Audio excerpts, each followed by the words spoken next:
Hello, what's up mga ka-Team Ayam? So for another video na naman po, mag-unbox po tayo ng Bluetooth na AirPods na in-order po natin sa Shopee. So ito po siya, no? 400 plus lang po siya, mura lang pero good quality naman po. So yun, continue po tayo sa pagbubukas, no? So, makikita nyo nakabalot po siya sa may plastic wrapper. Ayan. Okay. So ayan, color silver na Rise of the Beast na Bluetooth AirPods. So di ba ang ganda? And yo, so ito na nga, so the moment of truth to Transformers. Bubuksan natin siya.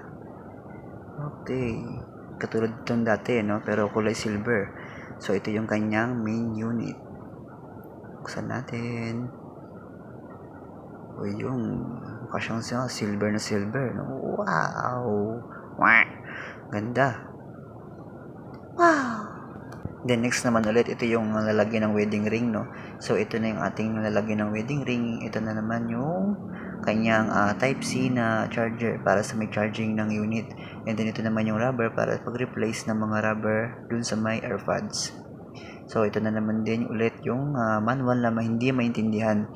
Pero hindi po, sa likod po niyan meron naman translation to English. So yun, no? So babalik na po natin siya sa pinaglalagyan dahil kukunin po ito mamaya ng ang nagpo-order. So yun, no? Baka pa magtampo din yung isa, hindi po sa akin tong parcel. So ito yung isa, yung kanyang silver, yung aking yellow Transformer.